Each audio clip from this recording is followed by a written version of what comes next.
Hi, welcome to the Todd and Debra Show. This is episode 59. And it's only been about a year since That's episode right. 58, so we're just right on track, aren't we? Very rusty. Thank you guys for even watching, because you're probably like, wait a minute, who were Todd and Who's that? Debra? I was going to apologize for COVID hair, but Todd, I went on our YouTube page to see what episode this was, and I was looking at our hair, not your hair. You're not Mine's included in this. perfect. We've had one haircut since this whole thing started, but I got like a crew cut, and you must have too. We each had a haircut. Oh, I'm sorry.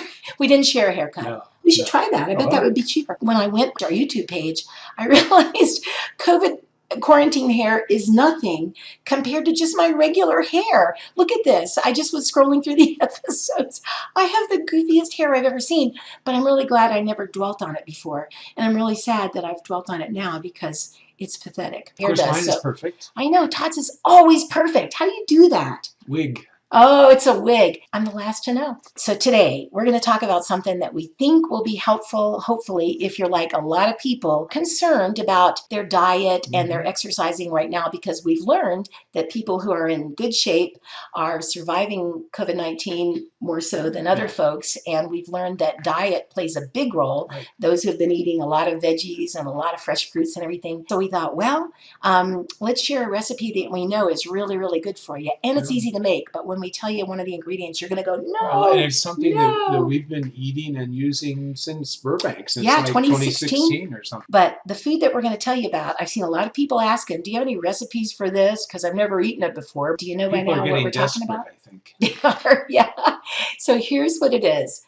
It's kale. Don't turn off yet. Don't see, some of them are already turned off. We, in this particular recipe anyway, love kale. And since discovering this recipe and discovering that we could eat kale, we've fallen in love with it for other things too. Yeah. We should give credit to where we found this recipe. And although you've never been in this place, I bet you've seen this place dozens and dozens and dozens of times, even though it's in Burbank, California, because it's been in so many movies and TV shows and things. Yeah. Countless. They were shutting them down on a regular basis to do filming and things. Yeah. So. It's a mom and pop grocery store, and it's called Handy Market. This particular day that I was in there, and this lady came in and she goes, is there any left? And he said, we've got one, and it's right here. And she goes, oh, thank you, thank you. And I said, what is it? And she goes, oh, you don't know about their kale salad? And I said, oh, never mind. No. She goes, you don't eat kale? And I said, no. And she said, seriously, have you ever tried it? And I was like, didn't have to, just looked at it. She was like, no, please, please. She says, I would give you this, but my family's out in the car and they're going to kill me if I don't bring this home. Our kids and I said, kids love kale? And she goes, so good. So we actually tried some. Yeah. Next time they had it inside. Yeah. And I ended up. Ate it very, at least every week we would go up and buy a thing of it. And then when we were moving from there, even before we moved, I realized I needed to start making it myself. There's only like 6 or 7 ingredients in the whole salad. It's real simple. And the dressing, by the way, is a very common, I'm sure we've eaten it a million times in different things, but it's like a good addition to every meal. We use it in stir fry and all kinds of other things like that. And then we've also found that this kale salad recipe is that it's great for other things other than just eating it as a kale salad. We put it on sandwiches. We put it in with our fish tacos. Deborah likes to have tomato soup with it. Anything you'd almost use lettuce or cabbage for, you could replace with this. Yeah, we got used to the taste and started saying, hey, let's get some kale. Or we had some kale in the fridge. Let's use that on our sandwiches, because lettuce just seems so boring after you really love kale. And if it sounds to you like this is just disgusting, we totally get it. But I promise you're going to feel differently. At least everybody we've served it to has been just like us. Nobody's died. Give me some more. That's that we know of. Wow. It might have been on the way home. We didn't hear.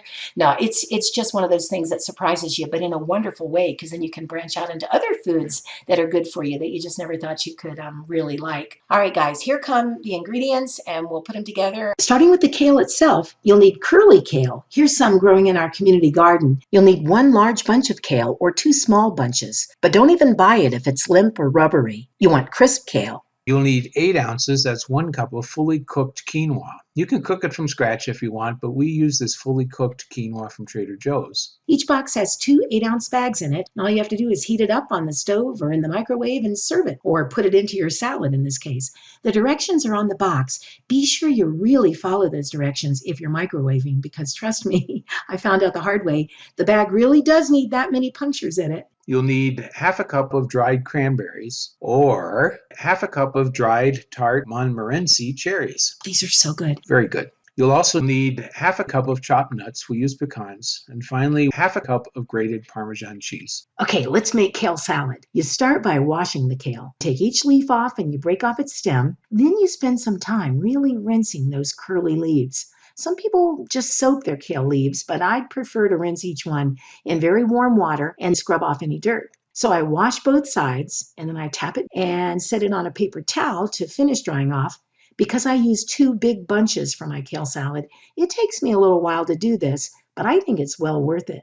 Once all your leaves are pretty dry, pick a leaf up and holding it over your salad bowl, just start ripping off bite-sized sections of the leaf and putting them in the bowl.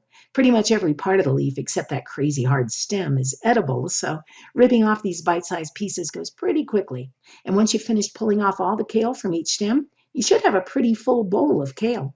Now, add your half cup of dried cranberries or dried tart cherries, your half cup of chopped pecans, your 8 ounces of quinoa, and your half cup of grated Parmesan cheese. Let's make the dressing. You'll need half a cup of extra virgin olive oil, 3 cloves of garlic, juice from 2 medium lemons, that's a quarter of a cup, a teaspoon of salt, and a quarter teaspoon of pepper. Extra virgin olive oil, EVOO, is so good for us. A little more costly, but boy, is it worth it. So I'm usually maybe a bit overly generous with it. Now, juice from 2 medium lemons, that's a quarter of a cup. Now your 3 cloves of fresh garlic. Or the equivalent from a jar. Or frozen crushed garlic. Each cube equals 1 clove of garlic. Just pull it out of the freezer, take off the top. Turn it over to pop out however many cubes, aka cloves, you need, and they'll soften pretty quickly. Then you just slide it right into your mixing bowl. Salt and pepper to taste is probably the best advice, but I usually do about 6 grinds of salt and about 4 grinds of pepper. So I tried measuring that. Looks like a little less than a teaspoon of salt and a quarter teaspoon of pepper. Now,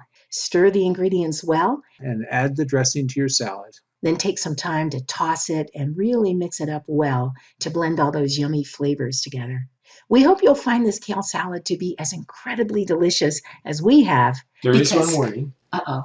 There is one warning. I've found, and I think we both found, that sometimes kale gets stuck in our teeth easy. Sometimes. Check your teeth. Yeah, carry some floss or something. Yeah. Seriously, though, I find more and more with a lot of things. The older I get, the more my teeth are Velcro. We did an episode on that. We did. I forget what it was, but the somewhere one, I think. We'll put that below if we can figure Have fun out what with this episode stuff. that This was. is good stuff. It's worth trying. Yeah, we'd love to hear from you. Either way, good or bad, let us know what you think. Bye-bye.